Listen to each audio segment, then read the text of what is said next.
So, welcome to our new chapter, electric traction. So, this electric traction is the base load or base consumption of our power system. As I already discussed, electrical utilization is majority of electrical utilization takes place in the industry as well as traction because they consume huge amount of power. The other next category is electrical lighting and electrical heating. So here in this electrical traction, the power consumed by the trains is almost constant, irrespective of the time. With various time slots, also you can compare. The power consumed is almost same. I mean, there is no much deviation. That's why they call it as base load plants. So this electric traction has some advantages, disadvantages. Okay. So what are the advantages of this electric traction? Electric traction means the trains only. The trains, locomotives, they are powered with electrical power. Earlier we used to have the diesel engines. Okay. So storage of diesel at a bulk place in some particular area and filling the diesel to the locomotives, and there is a dust and dirt deposited, spilling of oil, accidents of fire, catching of fire, like that. Some disadvantages with the conventional electric traction systems. In conventional other forms of traction, here in electric traction, there are some advantages. There is no fuel storage. Okay, overload capacity is also more, and three-phase drives are used so that the limitations by commutator in case of conventional DC motor, that is also eliminated. See, directly we can feed AC supply to the traction system. The motors also we can directly employ AC motors. So these electric trains can able to run in the steep gradients. That means hill areas, some going through some tunnels, going very steep gradients. So electric traction is suitable. So loading capacity also increases capacity. So suppose one conventional diesel locomotive, suppose only 10 locos can be connected. If you replace that diesel engine with electric engine, then you can connect 5 more locos. Total 15 locos you can connect like that. So improved signaling due to availability of electric power. So easy controlling, easy tracking the trains. Okay, power is available throughout the track, so we can tap that power and we can install some sensors. Ability to utilize power generation in hydro, thermal, and nuclear power plants. That's what I am talking about. So this electric tractions acts like a base loads, especially for nuclear power plants and thermal power plants. So low maintenance cost, greater fuel efficiency, reduced overall cost. Okay. So now also, so we are now also discussing about electric vehicles because the overall cost and efficiency increases compared to some petrol two-wheeler. If we go by replacing with electric vehicle, then the cost per kilometer also decreases, maintenance decreases like that. So less pollution and noise, hence the environment is also friendly. So this railway electrification enables rural electrification along the electrified routes as new transmission lines, substations take place. Okay, this is also indirect growth. Okay, so these railway tracks goes along the very rural areas, villages, forests. So we have to electrify the entire electric route. So during that electrification process, so many substations are erected. So nearby villages also get electricity. Electrical traction systems having high starting torque. Right, electric locomotive is ready to start at any moment.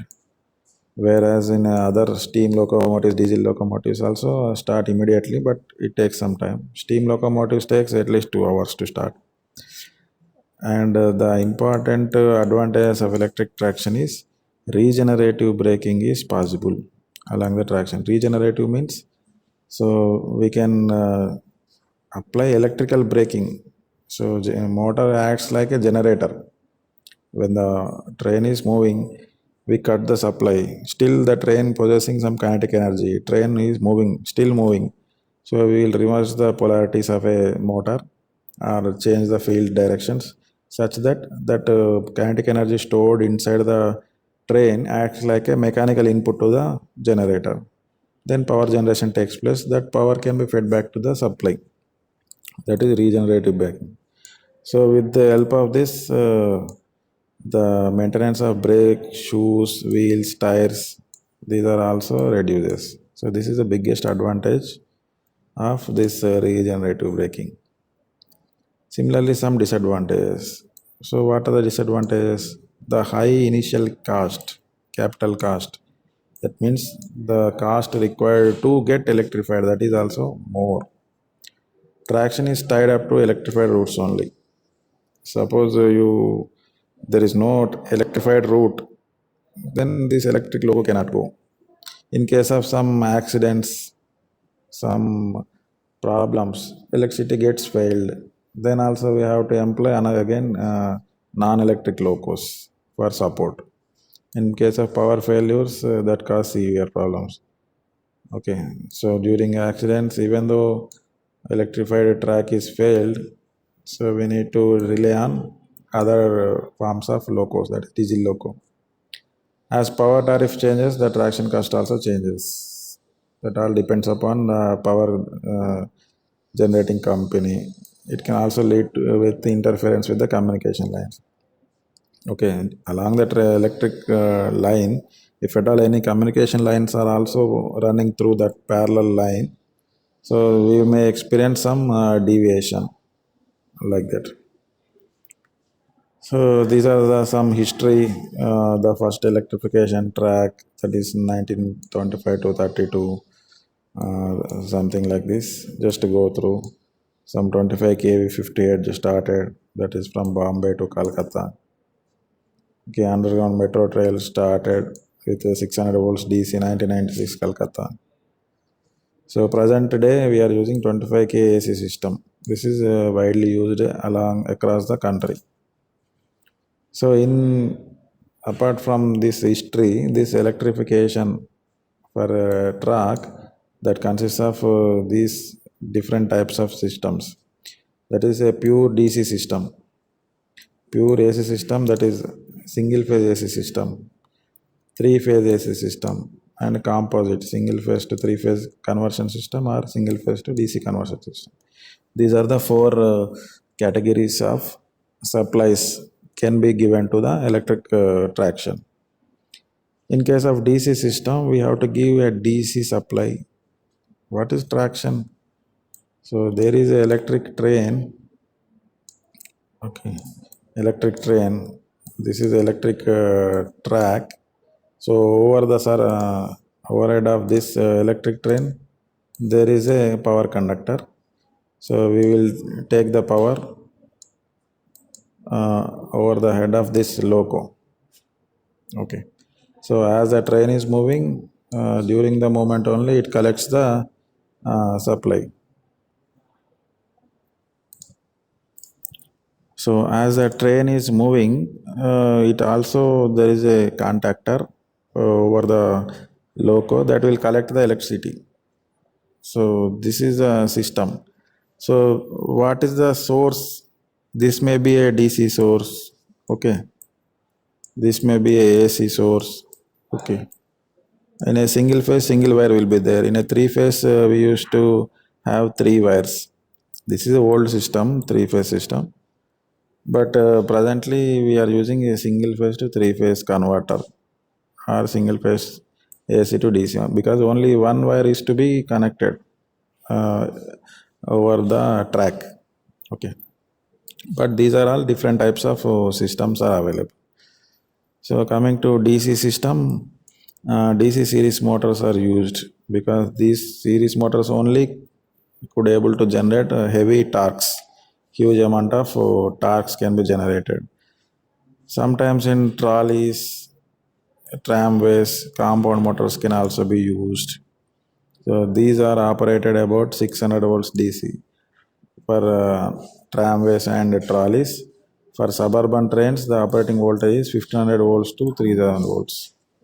Some substations, which are mainline substations, I mean mainstream trains, their substations are located apart about 30 to 40 kilometers long. In urban areas, the distance is small, so substations, smaller capacity substations are located every 5 kilometers, something like that. For mainstream, that is 30 to 40 kilometers. So, depending upon the spacing, the operating voltage also changes. Okay, if the distance is small, substations can be more and voltage may be less. For longer distances, the distance itself long, so we have to transmit higher voltages. So the substations are also located very apart. So these substations are fed with AC, that is 33 to 110 kV, and each transformer is, each substation is consisting of a transformer, and after stepping down, it will convert that to a DC. So that means in a DC system, the overhead conductor is a DC supply. Okay. So there are again advantages, disadvantages. In DC system, series motors can be used that are the best suited motors for traction, less maintenance. For a DC motor, for its weight and its design, and its power rating, it could deliver higher powers compared to its weight. Okay, that is the advantage. And better speed control is possible. Smooth speed control is possible. There is no frequency.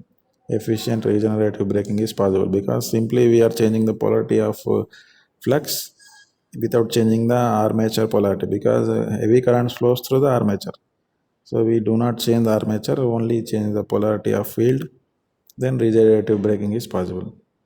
Single conductor is enough to rail act like a return conductor. That means the one polarity comes from overhead line and the track acts like a return conductor. Say this is a track, so this is a loco, so current flows this, there is a motor and it goes to the rail. So rail acts like a return conductor and only one conductor is sufficient because circuit is closest with upper overhead conductor and the rail in between the loco and the motor. Then disadvantage of DC system, the overall cost is high because additional cost of substation, converting substation, low operating voltage because the conductor of large cross section is needed. In DC, we cannot have higher voltages. If you want to have higher voltage transmission, then higher capacity converters required. More number of substations, spaced at short distances are needed. Okay. So unlike AC, in DC systems, we need substations closer. These are best suited. Okay, applications of DC, best suited for suburban services, road transport where distance is small, smaller distances and suburban only. That is well suited, good. That is applicable, good. Okay. And next one is single phase system. In a single phase systems, the AC series motors are used. Okay, single phase AC series motors. Have you heard about AC series motor? That is nothing but DC series motor, which is specially designed. That means poles are designed in such a way that it can work very good with the AC supply. Because in DC series motor, the current direction is same. There is no frequency. There is no change in cycles. Constant DC. So the flux is also constant. But in case of if you apply the same uh, poles, same construction to AC, so that AC is continuously changing direction and going maximum, going minimum. So there is a special design.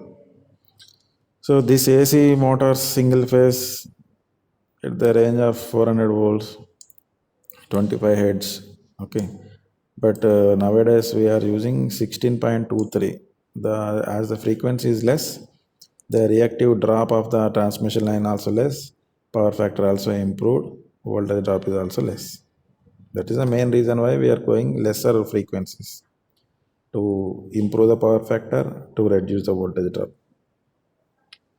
Similarly, other voltages 15 kV, 25 kV also be used in most of the popular. These are the popular AC single phase systems. So here they are directly fed from locomotive to from the substation. High voltage will be supplied to locomotive if the operating radius is more than 30 kilometers. If it is a urban area, the distance is small, then lesser voltages. If it is a longer traction, more than 30 kilometers, we can use higher voltages. So these substations or locomotives are have transformers and frequency changing equipment to be disposed. They are provided with frequency changers whose operating voltage and frequency must be as of the designed frequency, because our supply system is 50 hertz AC supply. Say 132 kV line has been given to a traction substation. This 132 kV is stepped down to required voltage 25 kV, and frequency, suppose it is operating at 16.66 hertz, then we have to convert 50 hertz to 16.66, that is 16 2 by 3. So for that we need to change the frequency and step down. So such additional components are required. But again, there are some advantages. So AC systems with lesser frequency of operation, the torque developed is good. So acceleration retardation has less effect on the system, less cost. Low frequency operation improves commutation, efficiency and power factor of AC series motor. Low frequency operation reduces to high reaction and voltage drop. Okay, this is already discussed.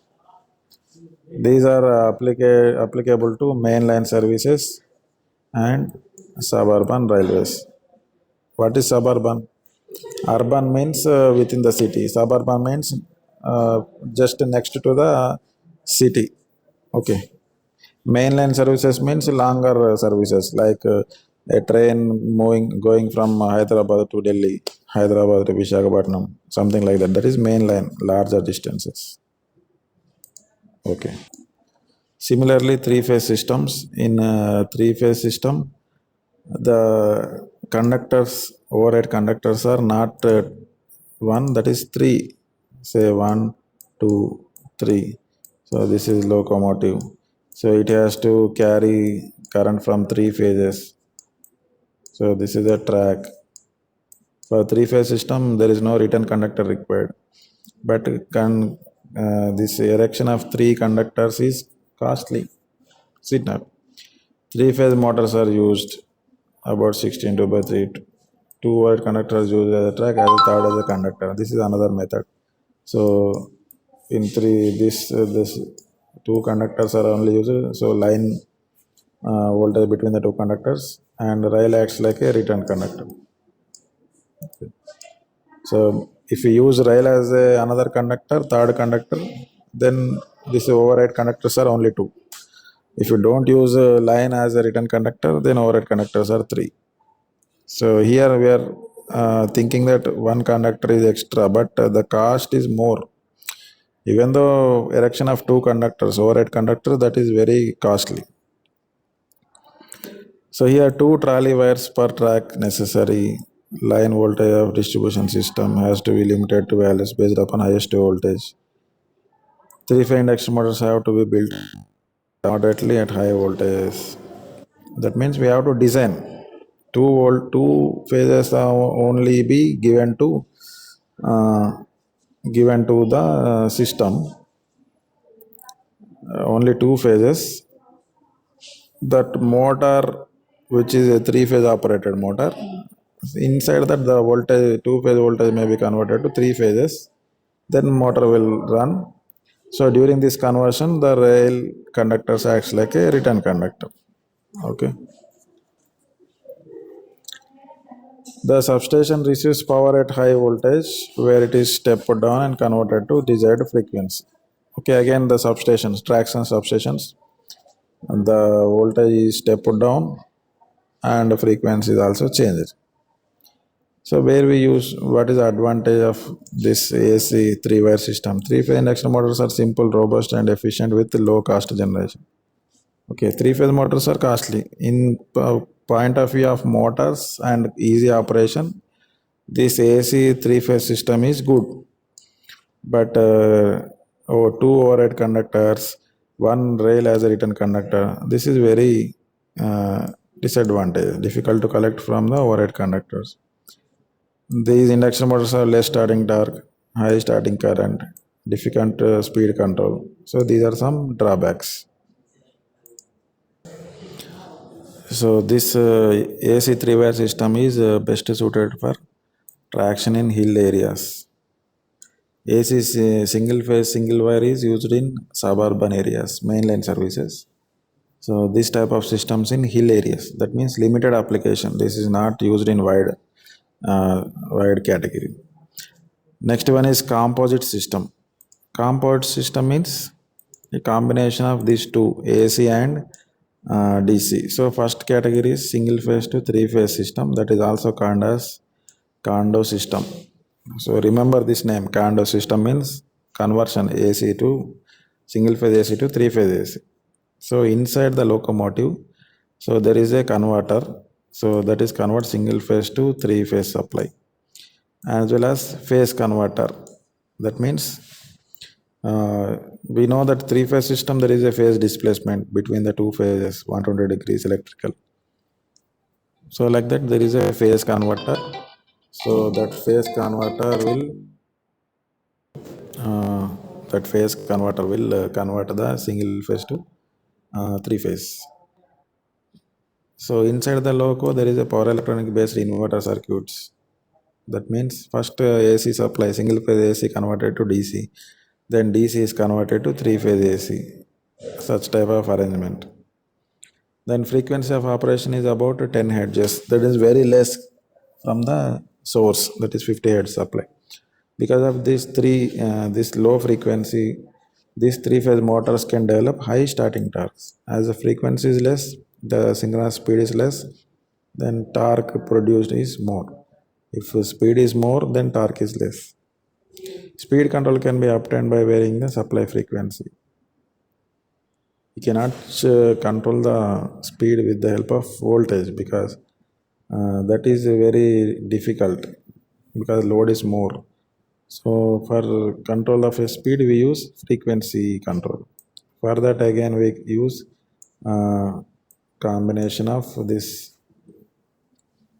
single phase transmission system to three phase converter with the help of power electronic circuits. Advantages. What are the advantages? Difficulty of collecting in three phase system can be overcome. Is it not? In a three phase system, two overhead conductors, rail as a return conductor. Here only one conductor, cost is less and difficulty is less expensive compared to three phase distribution lines. Is it not? Compared to three phase, the erection of line is also less. So that's why this is most prominent, popularly used electric system is this one. Single phase to DC conversion, that means a single phase supply, that is 15 kV or 25 kV, that is given to the traction locomotive. Inside that AC is converted to DC. DC is given to the DC motors. So this converter AC to DC given to direct DC traction motor, that is a DC series motors. So there are advantages with the DC motor operation. What are they? Regenerative braking is easy. Speed control is very smooth. These are advantages from DC motor perspective. But DC supply cannot be given to the rail, overhead conductor. AC overhead conductor system is economical. So these two advantages can be combined together, and which is nothing but AC to DC system. Due to high voltage distribution, low current in the line, so cross section of the conductor less, then weight of the conductor less, structural weight less, then cost is less. High voltage substations can be replaced at longer distances. Disadvantages. So inside the loco there must be some AC to DC converters, and only single phase is fed from the source. Source is a three-phase supply, so there may be some unbalance, interference with the communication lines. So this is mainly used and best suitable for main lines with high traffic density. Okay. So our electric systems, passenger train electric systems are AC to DC systems, sometimes AC to three-phase AC system, that is Kondo system. So these are the different types of electrification of electric traction. 4 categories basically: DC system, AC single phase system, AC three-phase system, and combination of these two, that is composite system. AC to AC single phase to three-phase conversion, AC to DC single phase to DC conversion. So with this outline, we will continue in the next class with a new topic, that is types of services. What are the speed time curves? These are very important, speed time curves. So we will see all these topics in the next class.